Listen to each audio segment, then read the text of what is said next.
Hi there, my name is June and welcome to another video of Learning with Levi. In this video, we'll be comparing E1 and E2 reactions. If you haven't already, check out our E1 and E2 videos. We've also started doing podcast format for those who'd like to reinforce the concepts on the go. I'll link both of those down below. Now let's compare the two reactions. E1 reaction is a unimolecular reaction, while a E2 reaction is a bimolecular elimination. When we say that the E1 reaction is unimolecular, it means that the rate of the reaction is dependent only on the concentration of the substrate. Thus, the concentration of a base does not affect the rate.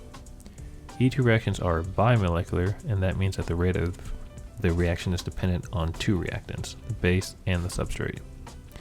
E1 is a two-step reaction, while E2 reaction is a concerted reaction. With E1, the first step is the carbocation formation. The leaving group leaves, and this forms the carbocation, which is the rate limiting step. The second step is when a weak base, which can oftentimes be a solvent, abstracts the beta hydrogen and the double bond forms. With E2, the process is the strong base removes the beta proton on the carbon next to the carbon with the leaving group leaves and forms the double bond.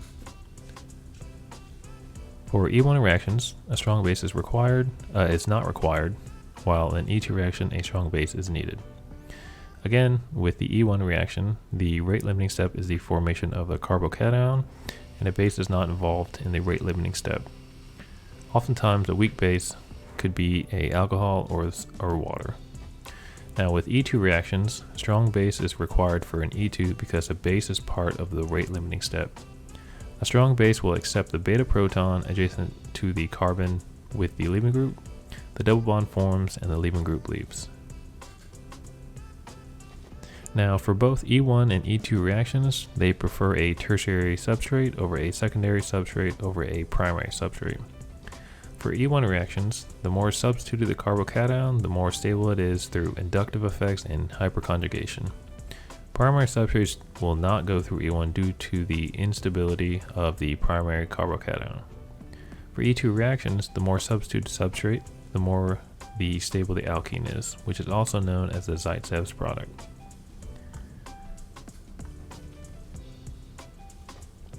For both E1 and E2 reactions, a good leaving group is required. For E1 reactions, because the rate limiting step requires the cleavage of the carbon leaving group bond, a better leaving group will lead to faster reaction rates. For E2 reactions, a good leaving group is required because it is part of the rate limiting step.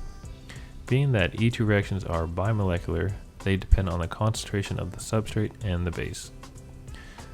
For E1 reactions, they do not require a particular geometry for the reaction to occur, while an E2 reaction requires the leaving group to be anti to the beta hydrogen being abstracted. The E1 reaction does not require a particular geometry because the carbocation is flat. However, with an E2 reaction, the reaction requires a coplanar arrangement of the orbitals. So when the beta proton and the leaving group are anti to each other, meaning that they're 180 degrees from each other, the reaction occurs much faster. The transition state is also lower in energy in an anti-periplanar conformation than is the syn-periplanar conformation. The last one is the rearrangement that occurs in E1 reactions, while E2 reactions do not have any rearrangement that's possible. The E1 reaction forms a carbocation. The carbocation can rearrange to form a more stable carbocation through hydride or alkyl ships. With the E2 reactions, because they're concerted, they do not form a carbocation, and thus no hydride and alkyl shifts can occur. Now this concludes our E1, E2 comparison video today. Link down below, shown down below, are the flashcards of all the topics within the SN1, SN2, E1, and E2 reactions that we've gone through the past few videos.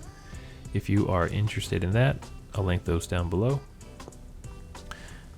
If you can, hit that like button, that subscribe button, support the channel, share it with your friends who need help with organic chemistry. In the next video, we'll be comparing SN1, SN2, E1, E2 reactions. I'll be putting out more videos of organic chemistry, so let me know down below what you'd like to see.